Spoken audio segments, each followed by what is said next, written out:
hear the voices and have the dreams of those who came before us. And we must keep them with us in a very real sense. This will keep us centered. This will help us maintain our understanding of the job that we must do.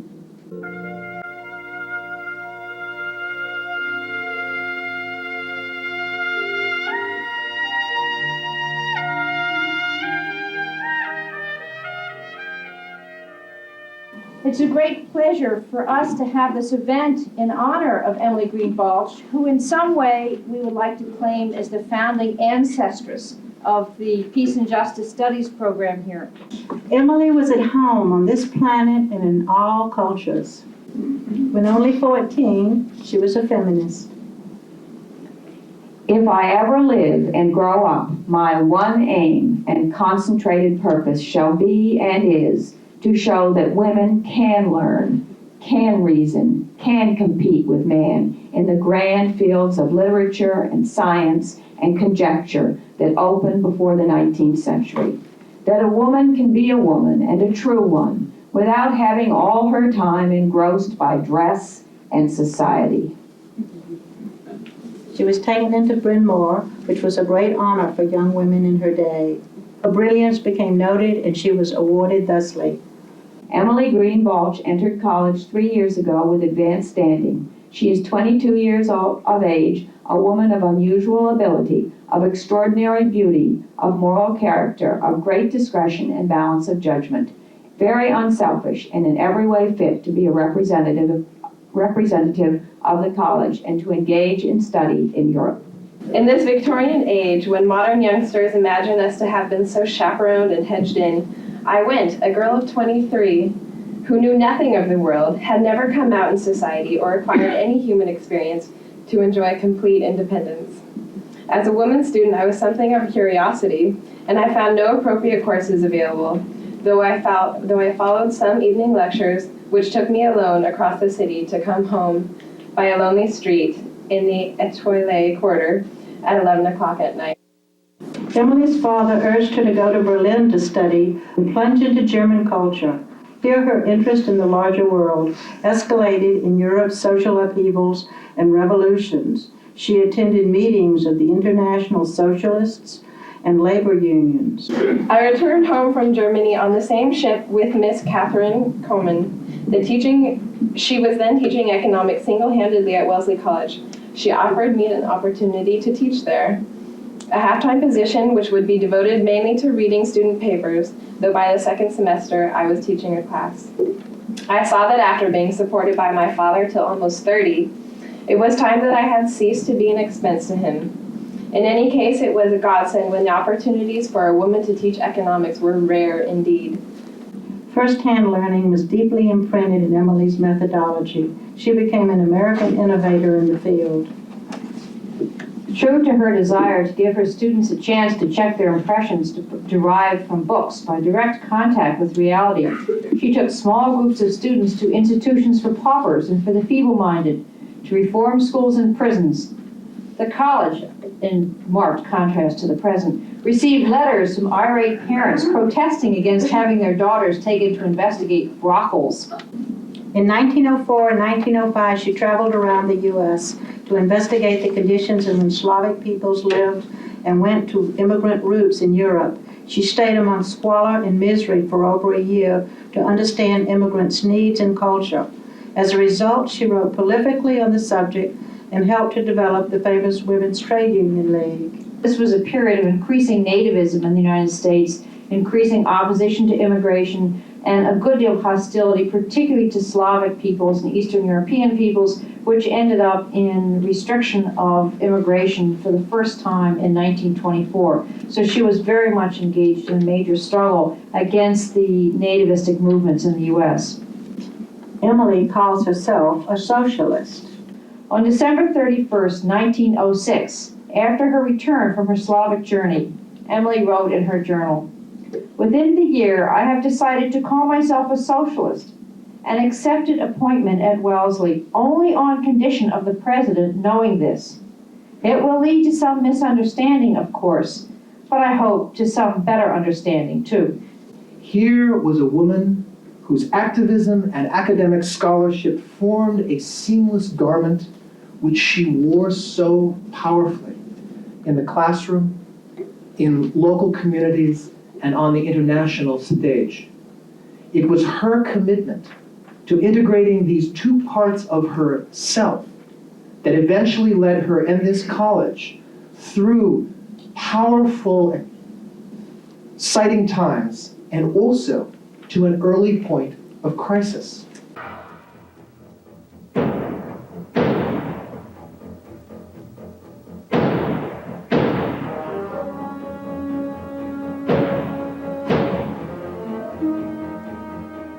Emily contributed greatly at the Hague Congress to prevent World War I. For one brief accidental period of my life, she later wrote, I consorted with men in the seats of power. We talked with prime ministers and foreign ministers in St. Petersburg and Copenhagen and Christiania and Stockholm and The Hague and London. In Washington, I had an interview with Woodrow Wilson, whom I had just missed the privilege of having as a teacher in law. Wilson was very nice and talked with me about an hour. He said definitely that he would not wait to be asked to mediate. If he saw any opportunity to be of use, he would take it. This was a comfort, as I had feared that he really meant to stand aside. Emily was very active in the Women's Peace Party, where she raised funds to prevent war. I have never lived through such a vivid and buoyant emotional experience. The work was exacting and exhausting, yet one never felt tired. The presidential campaign in the autumn of 1916, with its slogan, "He kept us out of war," brought many wishful peace votes for Woodrow Wilson. But at the advent of a world war, congressmen refused to vote their constituents' wishes or their consciences. A Minnesota delegate reported that several congressmen knew their constituents were opposed to war, that they themselves knew no reason why the country should enter the war, but felt that patriotism demanded that they should vote for war. Those against the war were spurned and detested, but Emily continued to explain her full views. The war years brought pain. It is a hard thing to stand against the surge of war feeling, against the endless reiterated suggestion of every printed word, of the carefully edited news, of posters, parades, songs, speeches, sermons. I do not know whether what held me should be called a religious faith or an irresistible set of the inner self or fanaticism. My support and my belief that one must not resort to war for any purpose came largely from friends whom I revered and who felt as I did. Conscientious objectors, too, whose sufferings for their convictions in England and here were known to us, shamed me and encouraged me. So did the courage of men like Bertrand Russell and Romain Rolland. In 1918, after several years of unpaid leave to go about her work against the war and for a permanent peace, Emily Green Balch returned to find out that the trustees of this college had narrowly voted, and over the objection of the president and much of the faculty, not to renew her contract after 22 years of devoted teaching. Emily refused to make a cause célèbre out of the affair. One of the casualties of war that is rarely spoken of is that of men and women of peace who become identified as disloyal and unpatriotic for their commitment to a peaceful world. Certainly the story does not end there. Emily Green Balch maintained a strong relationship with many in the Wellesley College community and resided in this town. The college later embraced this distinguished daughter formally.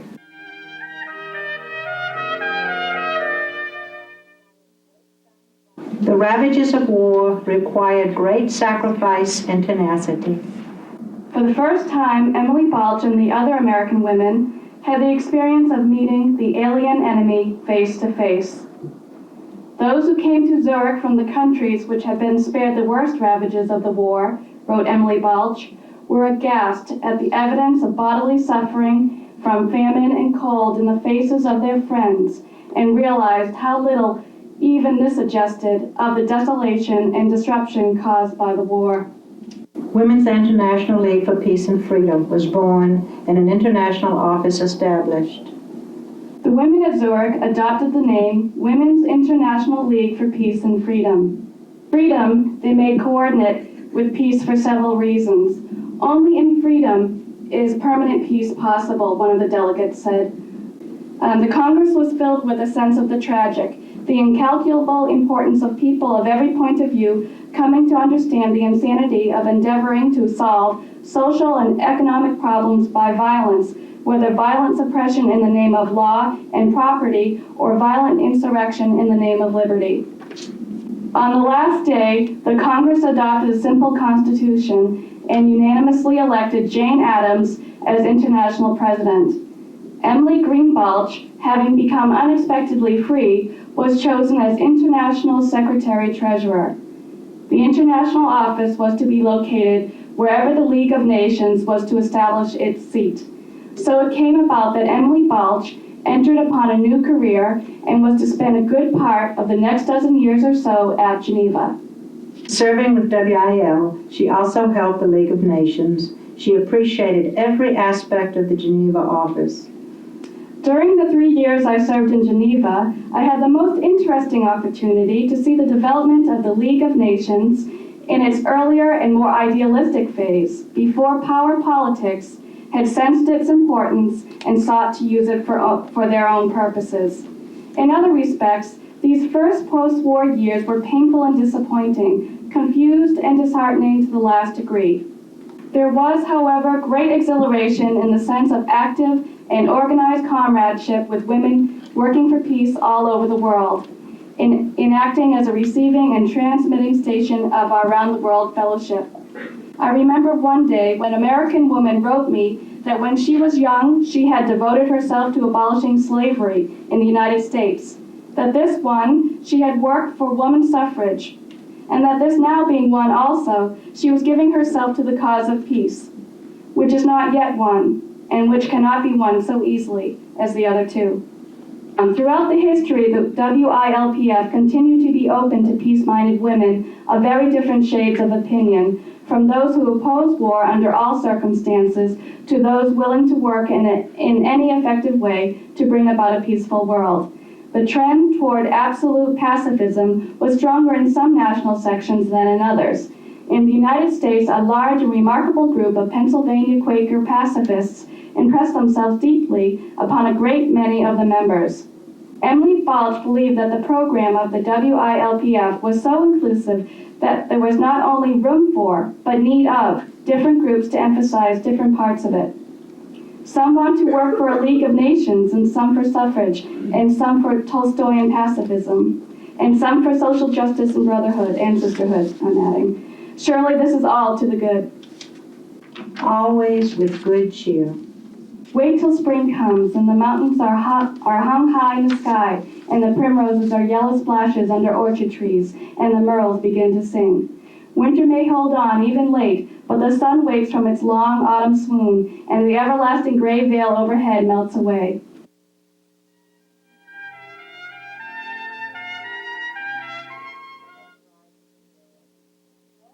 Fascism arises in Europe. The rising tide of fascism made itself felt in some degree even in Switzerland, Holland, Sweden, and England. Even in America, the concepts of peace and freedom had drifted under ideological clouds and took color from the creeds of the waxing dictatorships. As early as 1927, Emily had written, "How many Americans not only believe, but openly maintain that fascism is better than democracy, that unthinking of idioms is better than action based on individual conscience and thought, that patriotism is synonymous with nationalism, that liberty is dangerous, that peace is a dream, and not even a beautiful dream. Mrs. Balch's pacifism was very practical and not absolute, recognizing that a lasting peace would not be found without economic and political freedom. She opposed the Spanish-American War. She opposed World War I, seeing it as a power play among old empires, despite the popular view that this would be the war to end all wars. Later, she saw Hitler's regime as being of a different nature, and she did not condemn World War II. Her value as a world citizen was known. Though she never held any high public office and made her contributions largely outside government agencies, she managed by her tireless work of writing, travel, organization, and more uniquely, by effective and continued letter writing, to achieve a wide hearing and influence. She was 80 at the time that she was going to go over to the Nobel Peace Prize, and I was unemployed at the time, and I thought, well, she's 80, somebody has to go with her. So I soon found out that I was entirely unnecessary. All I did was steer her in the right direction in the hotel corridors. And between the two of us, my diary says we lost 6 umbrellas. But the trip, of course, was absolutely marvelous. Everywhere we were met by groups of women with bouquets of flowers, and everywhere we were entertained, wined, and dined. In Oslo, where the ceremony of giving her the prize, we had an audience with the King of Norway. And he and my aunt just sat there and chatted like old friends, perfectly happy, as they had met during her journeyings during World War I. And that's the sort of person she was, just very vital and full of humor and life and utterly absorbed in her ideals and her work and not caring a bit about details. Okay. The education of the mind has meaning only inasmuch as it leads to meaningful action in the world. Emily Green Balch stands in a long line of academics, activists, peacemakers, contemplatives, and others whose lives continue to challenge those in education to become relevant to the world of which it purports to be so knowledgeable. Many of the challenges and issues and the problems that Emily and Jane Addams were dealing with in 1915, the women in the Women's International League today are still dealing with. We are still struggling with. The program of the International Organization in 1915 is not different from the program in 1981, 1996, 81 years later. We are still, the top of our list is disarmament, ending U.S. intervention in other countries, struggling against racism, and looking at what women's rights really means in the context of this culture that we live in. At the annual meeting, May 7, 1949, she said, and I quote, "The hardest thing of all is left, the conquest not of time and space, but of ourselves, of our stupidity and our inertia, of our greediness and touchiness, of our fear and intolerant dogmatism." Emily Green Balch spoke to her generation then, as she speaks to ours now, of a vision and a strategy. The vision is of a world in which life-giving rather than death-dealing is that around which our society might revolve. A vision of a human community in which interdependence overcomes ignorance, and in which sisterhood replaces the sins of selfishness, greed, and the lust for power. And her strategy, to be a pacifist, a commitment to being in the world as a force of love and life, rather than as an agent of death.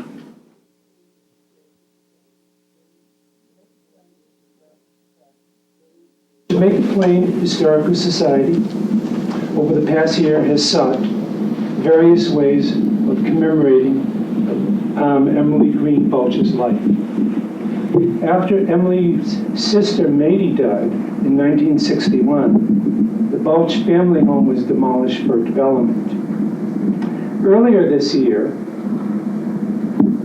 a historical plaque that was sponsored by the Society and the Bostonian Society was erected at the family home site. I represent the Boston Women's Heritage Trail. We developed a trail of women's history about 6 years ago because, I'm sorry to tell you, there's no women on the Boston Freedom Trail and there's only one woman on the Black Heritage Trail. And we are 50% of the world, so we developed a trail based on women's history in downtown Boston. Emily Balch is honored on our trail at 6 Byron Street, which is on Beacon Hill, which was the WILP headquarters when Emily was the national president of WILP. Because how can we be as courageous and tenacious and single-minded and effective as this extraordinary woman was? And of course, we can't. Few of us, I think, can hope to make the kind of contributions that she made in her life. And the story, the comment by her niece that she was absorbed in her ideals and her work and not caring a bit about details is something I think we'll all take away. I don't think she'd want us to be worried about the detail of whether we're able to do it quite the way she did it. I think she'd want us just to be absorbed in our ideals and in our work. And so we should all go forward and do that. Thank you very much, all of you, for coming.